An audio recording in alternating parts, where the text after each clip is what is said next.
Hi friends, ഞാനിപ്പോൾ ഉള്ളത് പാലക്കാട് ജില്ലയിൽ മപ്പാട്ടുകര എന്ന് പറഞ്ഞ സ്ഥലത്താണ്. നമ്മളെ ചെർപ്പുളശ്ശേരിൻ്റെ ഒക്കെ അടുത്തുള്ള സ്ഥലമാണ്.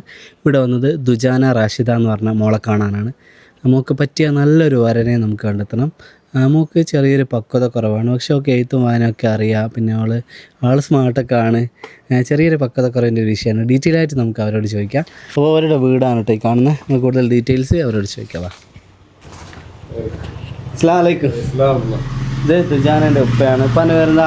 ഇബിനു മൊയിനുദ്ദീൻ. ഇതാണ് ദുജാന. എന്തൊക്കെയാ വിശേഷം? സുഖമല്ലേ? അപ്പോൾ നിങ്ങൾക്ക് എത്ര മക്കളാ? എനിക്ക് 4 ആള്. 4. എത്ര പെൺകുട്ടികളാ? 2 പെൺകുട്ടികളും 2 ചെക്കന്മാരും. മോള് മൂത്തതാണോ? മൂത്തതാണ്. ആ, ദുജാനക്ക് എത്ര വയസ്സായി?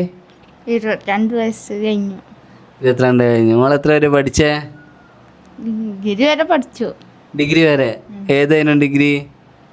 ഇവിടെ ഇംഗ്ലീഷ്. ഇംഗ്ലീഷ്. അവിടെ അടുത്തായിരുന്നു കോളേജ്? അവിടെ അടുത്തല്ല, കുറെ ദൂരം പഠിച്ചിരുന്നു. അത് ശരി. അപ്പോൾ ഡിഗ്രി കംപ്ലീറ്റ് ചെയ്തില്ല അല്ലേ? മോക്ക് ശരിക്കും എന്താ ബുദ്ധിമുട്ടുള്ളത്? അതായത് പിന്നെ ചെറുപ്പം മുതൽ കുറച്ച് എല്ലാ കുട്ടികളെയും അത്ര ബുദ്ധി കുറച്ച് കുറവ്. അതായത് നമ്മളിപ്പോൾ ഒരു 5 വയസ്സാകുമ്പോൾ 1 വയസ്സിൻ്റെ 2 വയസ്സിൻ്റെ ഒക്കെ ബുദ്ധി അങ്ങനെ വളർച്ച വന്നു. ഇപ്പോൾ വലിയ പ്രശ്നമൊന്നുമില്ല. പക്ഷേ എന്നാൽ എല്ലാ കുട്ടികളെയും ഉള്ള അത്ര ഒരു ബുദ്ധി ഇല്ല. നമ്മൾ അതായത് ചെറിയൊരു കുറവുണ്ടാവും അല്ലേ? പക്ഷെ വയസ്സ് കൂടുന്നതനുസരിച്ച് മാറ്റം വരുന്നുണ്ട്. അങ്ങനെ ആയിരുന്നു ചെറുപ്പം മുതൽ തന്നെ. അതെ. അപ്പോൾ അവൾ എഴുതും വായിക്കും, അങ്ങനെയുള്ള കാര്യങ്ങൾക്കൊന്നും ബുദ്ധിമുട്ടില്ല. അവൾ പിന്നെ അവളെ കാര്യങ്ങളൊക്കെ എല്ലാം അവൾ തന്നെ ചെയ്യും. അപ്പോൾ നമ്മൾ ഈ വീട്ടിലെ പണികൾ അവൾക്ക് വല്ലാതെ എടുക്കാൻ അറിയില്ല.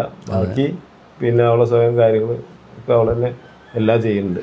അതിനൊന്നും ബുദ്ധിമുട്ടില്ല. സംസാരിക്കും. കുക്കിംഗ് അങ്ങനെ ഒന്നും ഒക്കെ അറിയില്ല അല്ലേ? മാത്രമേ അറിയില്ല, ബാക്കിയുള്ള കാര്യങ്ങളൊക്കെ അവള് സ്വന്തമായിട്ട് ചെയ്യുന്നുണ്ട്. എഴുതാനും വായിക്കാനും ഒക്കെ അറിയാം? അറിയാം. അപ്പോൾ അതിന് പഠന വൈകല്യം അങ്ങനത്തെ വിഷയമൊന്നും ഇല്ല അല്ലേ? ഇംഗ്ലീഷ് മലയാളമൊക്കെ മോള് വായിക്കൽ ഇതിലുണ്ടോ? ഇംഗ്ലീഷ് വായിക്കും. അതെ. നമ്മളിപ്പോൾ ഒരു ഫോം പൂരിപ്പിക്കാനോ അതിനൊന്നും ഒക്കെ ബുദ്ധിമുട്ടില്ല അല്ലേ? അങ്ങനെയൊന്നും ചെയ്തുകൊള്ളുന്നില്ല. എന്നാലും ചെറിയ ഓർക്ക് വേണ്ട രീതിയിൽ ബേസിക് ആയിട്ടൊക്കെ ഒക്കെ അറിയാം. അതെ. ഫോൺ യൂസ് ചെയ്യാനൊന്നും പ്രശ്നമില്ല. അതെ, കാര്യങ്ങളും ഫോണിൽ യൂസ് ചെയ്യും. അതെ അതെ അതെ അതെ അതെ. അപ്പോൾ ഒക്കെ ഗുളിക കാര്യങ്ങൾ എന്തുണ്ടോ? ഇല്ല, നമ്മള് ഗുളികയുള്ള ഐറ്റംസ് ഒന്നും സ്ഥിരമായിട്ടുള്ള ഒരു മരുന്നും ഇല്ല. പിന്നെ ഈ ഒരു ചെറിയൊരു പക്വത കുറവിൻ്റെ ഒരു വിഷയം തന്നെയുള്ളൂ അല്ലേ? അല്ലാത്ത പിന്നെ ഒരു കുറച്ച് സ്ലോ അങ്ങനെ എന്തെയുണ്ടോ കാര്യങ്ങൾ ചെയ്യുന്നതിൽ?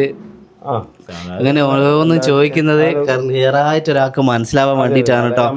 അതെ, പെട്ടെന്ന് സ്പീഡായിട്ട് നമ്മൾ എല്ലാവരും ചെയ്യുന്നമായുള്ള കാര്യങ്ങൾ ചെയ്യൂല. എല്ലാവരും ചെറുതായിട്ട് സ്ലോ ഉണ്ടാവും. അതെ, ഓരോ കാര്യങ്ങളും മനസ്സിലാക്കിയിട്ട് വരുന്ന ഒരാളെ നമുക്ക് വേണ്ടുള്ളൂ. അങ്ങനെ ഒരാളെ വേണ്ടു. ഇപ്പം നമ്മൾ വീഡിയോ കാണുമ്പോൾ ഒരു മോളുടെ ഒരു സൗന്ദര്യം അല്ല ഒരു ഇത് അങ്ങനെയൊന്നും വരുന്ന ആൾ നമുക്ക് ആവശ്യമില്ല. ജീവിതം എന്ന് പറഞ്ഞാൽ പൊരുത്തപ്പെട്ടിട്ട് കാര്യങ്ങളൊക്കെ മനസ്സിലാക്കിയിട്ട് ഒരുപാട് വർഷം ജീവിക്കേണ്ടതാണ്.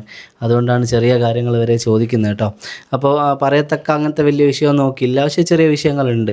അത് അക്സെപ്റ്റ് ചെയ്യാൻ പറ്റുന്ന ആളായിരിക്കണം. ടാബ്ലറ്റ് കാര്യങ്ങളൊന്നുമില്ല. ഒക്കെ കാര്യങ്ങൾ നല്ലൊരു പാർട്ട്ണർ വന്ന് നല്ലൊരു കെയറിങ്ങും കാര്യങ്ങളൊക്കെ കിട്ടിയാൽ ഒരുപാട് ഇനിയും ബെറ്റർ ആവും. ഇപ്പോൾ വയസ്സ് കൂടുന്നതനുസരിച്ച് ബുദ്ധിയിലൊക്കെ നല്ല മാറ്റം വരുന്നുണ്ട്. അപ്പോൾ പക്വതയൊക്കെ എന്നാലും ഒരു 2-3 വയസ്സിൻ്റെ ഒരു വ്യത്യാസം എന്തായാലും ഉണ്ടാവും അല്ലേ? ഇപ്പോൾ 22 വയസ്സ് എന്നൊക്കെ പറയുമ്പോൾ ഒരു 16 അല്ലേ, 5-16 വയസ്സിൻ്റെ ഒരു പക്വത അങ്ങനെയാണ്. അപ്പോൾ പിന്നീട് നമ്മുടെ ഒരു വരുന്നൊരു ഹസ്ബൻഡ് എങ്ങനെയാണോ അവരോട് നിൽക്കുന്നത് അതിനനുസരിച്ചാണ് അവർക്ക് മാറ്റങ്ങൾ വരിക. അപ്പോൾ ഒരു ചെറിയൊരു കാര്യം സ്ലോ കാര്യമാകുമ്പോൾ ദേഷ്യമൊന്നും പിടിക്കാണ്ട് അത് മനസ്സിലാക്കുന്ന അതിന് ക്ഷമയുള്ള അങ്ങനെ ഒരാളെ വേണ്ടുള്ളൂ. ഡിഫറെൻറ്റ് ലെവലിൻ്റെ ഒരു ഇങ്ങനെയുള്ള മക്കളെ കല്യാണിക്കുമെന്ന് പറഞ്ഞാൽ അങ്ങനെ പെട്ടെന്ന് ദേഷ്യം അങ്ങനെ അങ്ങനെയുള്ള ആൾക്ക് പറ്റിയതല്ല.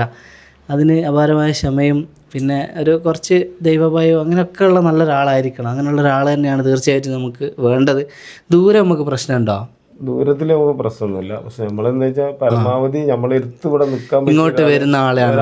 അതായത് നമ്മളെ അറിഞ്ഞുകൊണ്ട് നമ്മളെടുത്താവുമ്പോൾ അവർ ഭക്ഷണ കാര്യങ്ങൾക്ക് വലിയ വേറെ കാര്യങ്ങൾക്ക് ബുദ്ധിമുട്ട് വരില്ല. അപ്പൊ നമ്മളെടുത്ത് നിൽക്കാൻ പറ്റിയ ഒരാളാവുമ്പോൾ ഏറ്റവും നല്ലത് അങ്ങനെ ഉദ്ദേശിച്ചാണ് ഇങ്ങോട്ട് വരുന്ന ഒരാളായിരിക്കണം. പിന്നെ നമുക്കൊരു എത്ര വയസ്സ് പിന്നെ നമുക്കിപ്പോ അവർക്ക് താമസിക്കാൻ വീടിനോ അങ്ങനെ എന്തെങ്കിലും ബുദ്ധിമുട്ടൊന്നും വിഷയമല്ല. നമ്മളപ്പുറത്ത് വേറെ വീട് കൂടി ഉണ്ടാക്കിയിട്ടുണ്ട്. വീടുണ്ട് ഇവിടെ, അപ്പുറത്തൊരു വീട്. അതെ, ഏകദേശം അപ്പോൾ അവിടെ അങ്ങനെയൊക്കെ നോക്കിയിട്ട് നിൽക്കുകയൊക്കെ ചെയ്യാൻ കുഴപ്പമില്ല. പിന്നെ ഒരു എത്ര വയസ്സ് വരെ നമുക്ക് നോക്കാം? ഇപ്പോൾ മോക്ക് 22 വയസ്സല്ലേ ആയത്, നമുക്കൊരു 30 വരെയൊക്കെ നോക്കാം അല്ലേ? 30-നുള്ളിൽ മാക്സിമം അല്ലേ? അതെ. അവളോട് നമ്മൾ ചോദിക്കുന്ന കാര്യങ്ങളൊക്കെ കറക്റ്റ് മനസ്സിലാവുന്നുണ്ട്. എത്ര വരെയാണ് പഠിച്ചത്, കാര്യങ്ങൾ അതിനൊക്കെ കറക്റ്റ് അവൾ ആൻസർ പറഞ്ഞിട്ടുണ്ട്. ഇപ്പോൾ നിങ്ങൾ തന്നെ പല വീഡിയോസും കാണാറുണ്ടല്ലോ, ചില മക്കൾക്ക് അതുപോലും എന്താണെന്ന് ചോദിക്കുന്നതെന്ന് മനസ്സിലാക്കാൻ പറ്റാറില്ല. അപ്പോൾ മോളെ സംബന്ധിച്ചിടത്തോളം അതൊക്കെ അവൾക്ക് മനസ്സിലാവുന്നൊക്കെ ഉണ്ട്. പിന്നെ കുക്കിങ്ങിൻ്റെ കാര്യമൊക്കെയാണ്, അതൊക്കെ നമ്മൾ പറഞ്ഞു കൊടുത്ത് അങ്ങനെ നമുക്ക് പഠിച്ചെടുക്കാം അല്ലേ? മോക്ക് എന്തെങ്കിലും പറയാനുണ്ടോ? അങ്ങനെയുള്ള പിയാപ്പിളിനെ വേണ്ട അങ്ങനെ എന്താ പറയാനുണ്ടോ? പറയാനില്ല. മോളെ സ്നേഹിക്കുന്ന ഒരാളെ മതി അല്ലേ? അതെ. ഇക്കൊക്കെ വേറെ എന്തെങ്കിലും പറയാനുണ്ടോ? പിന്നെ നല്ലപോലെ അന്വേഷിക്കണം. ഇപ്പോൾ വീഡിയോ കാണുമ്പോൾ പലരുമാണ് വിളിക്കുക, പല സ്ഥലത്തു നിന്നാണ്. എല്ലാവരും നല്ലവരായിരിക്കണം എന്നില്ല. അപ്പോൾ നല്ലപോലെ അന്വേഷിച്ച് ചെയ്യുക. പിന്നെ നമ്മളുടെ ഫോട്ടോ, വീഡിയോ കോൾ അതിനൊന്നും നിൽക്കരുത്. നമ്മൾ വീഡിയോ എടുത്തിട്ട് ചെയ്യുന്ന ഒരാൾക്കോളെ കണ്ട് മനസ്സിലാക്കിയിട്ട് വരാൻ വേണ്ടിയിട്ടാണ്. കല്യാണ ശേഷമുള്ള ഒരു കാര്യത്തിന് എനിക്ക് യാതൊരു ഇത് ഉത്തരവാദിത്വം ഉണ്ടാവില്ല. അപ്പോൾ നല്ലപോലെ അന്വേഷിച്ച് ചെയ്യണം കേട്ടോ. പിന്നെ അനാവശ്യ കോളൊക്കെ വരുമ്പോൾ ബ്ലോക്ക് ചെയ്തൊക്കെ അങ്ങനെ നിങ്ങൾ ആണുങ്ങൾ തന്നെ ഫോൺ എടുത്തേച്ചാൽ മതി. പിന്നെ ശ്രദ്ധിക്കുക കാര്യങ്ങൾ. ഇപ്പോൾ കൂടുതൽ പറയണ്ടല്ലോ, നിങ്ങൾക്ക് അറിയാമല്ലോ. അത് പിന്നെ എല്ലാ വീഡിയോയിലും നമ്മൾ റിപ്പീറ്റ് ആയിട്ട് പറയുന്നതാണ്, ശ്രദ്ധിക്കണം. പലരും പല രൂപത്തിലായിരിക്കും എന്നൊക്കെ. അത് ഇനി വലിയ റിപ്പീറ്റ് പറയാനില്ല, വീഡിയോ കാണുന്നവർക്ക് അത് അറിയാം. അപ്പം അങ്ങനെയുള്ള ആൾ വിളിക്കാതിരിക്കുക ഇൻഷാ അല്ലാ. പിന്നെ മോള് പിന്നെ നിസ്കരിക്കും, അത്യാവശ്യം ഓതാനുള്ള കാര്യങ്ങളൊക്കെ ഓതും. പിന്നെ അറബി മലയാളത്തിൽ പുസ്തകം വാങ്ങിക്കൊടുത്തിട്ട് അവിടെ അറബി അങ്ങനെയാണ് പഠിച്ചത്. മദ്രസിൽ ഞാൻ പറഞ്ഞയച്ചില്ല, കാരണം കുറച്ച് പിന്നാക്കായതുകൊണ്ട് 1ാം ക്ലാസ് പോയിരുന്നിട്ട് 5ാം ക്ലാസ്സിൽ എത്തുന്ന പ്രായത്തിൽ 1ാം ക്ലാസ് പോയിരുന്നിട്ട് കാര്യമില്ല. അത് കാരണം പറഞ്ഞയച്ചില്ല, ഞാൻ തന്നെ വീട്ടിൽ നിന്ന് പഠിപ്പിച്ചു. അപ്പൊ അത്യാവശ്യം എന്തായാലും അവൾക്ക് നിസ്കരിക്കലുണ്ട്. പിന്നെ അവർക്ക് അത്യാവശ്യം ഖുർആനും അറിയേണ്ട സുഹൃത്തുക്കളൊക്കെ ഓള് ഓതും. പിന്നെ അറബി മലയാളത്തിൽ പുസ്തകം വാങ്ങിക്കൊടുത്ത് അത് പഠിച്ചു വെച്ച് അറബി പഠിച്ചു. അതെ. അപ്പോൾ ഇത്രയാണ് ദുജാനേൻ്റെ കാര്യങ്ങൾ. അപ്പോൾ കാര്യങ്ങളൊക്കെ നിങ്ങൾക്ക് ബോധ്യപ്പെട്ടിട്ടുണ്ടാവുമെന്ന് വിചാരിക്കുന്നു. അപ്പോൾ മാക്സിമം നിങ്ങൾ ഷെയർ ചെയ്യണം. നിങ്ങളുടെ കുടുംബത്തിലോ ഫാമിലിയിലോ അങ്ങനെയുള്ള ഒരാളുണ്ടെങ്കിൽ നിങ്ങൾ പറഞ്ഞു കൊടുക്കണം, അവരിലേക്ക് എത്തിക്കണം. പിന്നെ ഇങ്ങോട്ട് വന്ന് നിൽക്കുന്ന ആളെയാണ് മാക്സിമം നമ്മൾ നോക്കുന്നത്. അതുകൊണ്ട് തന്നെ ദൂരം വിഷയമില്ല എന്ന് ഇവർ പറഞ്ഞിട്ടുണ്ട്. ഇവർക്ക് എവിടെയാണെങ്കിലും അന്വേഷിക്കാൻ പറ്റുന്ന ഒരു ദൂരമാണ് ഏറ്റവും നല്ലത്. എവിടെ പോയി അന്വേഷിച്ച് ബോധ്യപ്പെടാൻ പറ്റുന്ന ഒരു ദൂരത്തുള്ള ആൾക്കാർ തന്നെ ആവുക കോൺടാക്ട് ചെയ്യുമ്പോൾ. പിന്നെ അനാവശ്യമായിട്ട് ആരും വിളിക്കരുത്. പിന്നെ വേറൊന്നും പറയാനില്ല. അപ്പോൾ അത്ര വലിയ വിഷയങ്ങളൊന്നും ഇല്ല. എങ്കിലും നിങ്ങൾ കാര്യങ്ങളൊക്കെ ഒന്നുകൂടി ഇവരെ വിളിച്ച് ബോധ്യപ്പെടുക തന്നെ വേണം. ഇനിയിപ്പോൾ നിങ്ങൾക്ക് ഏത് രീതിയിൽ വേണമെങ്കിലും അന്വേഷിക്കുക. പക്ഷേ കല്യാണത്തിന് ശേഷം ഞങ്ങളത് അറിഞ്ഞിരുന്നില്ലല്ലോ എന്ന് പറയരുത്. അതുകൊണ്ടാണ് വീണ്ടും വീണ്ടും അന്വേഷിക്കണം എന്ന് പറയുന്നത്. അന്വേഷിക്കൽ നിങ്ങളെ കടമയാണ്. കല്യാണം കഴിഞ്ഞാൽ പിന്നെ യാതൊരു വിഷയവും ഇല്ലാണ്ട് ഹാപ്പി ആയിട്ട് ജീവിക്കണം. അതിൻ്റെ മുമ്പ് എത്ര വേണമെങ്കിലും അന്വേഷിക്കുക, തീരുമാനം എടുക്കുക. കല്യാണം കഴിഞ്ഞാൽ പിന്നെ യാതൊരു തീരുമാനം വേണ്ടായിരുന്നു അങ്ങനെയൊന്നും തോന്നാൻ പാടില്ല. ഇൻഷാ അല്ലാ ഒരുപാട് വർഷം ഹാപ്പി ആയിട്ട് നമുക്ക് ജീവിക്കാൻ പറ്റട്ടെ. നല്ലൊരു ആലോചന വരട്ടെ. നിങ്ങൾ മാക്സിമം ഷെയർ ചെയ്യട്ടോ. ഓക്കെ.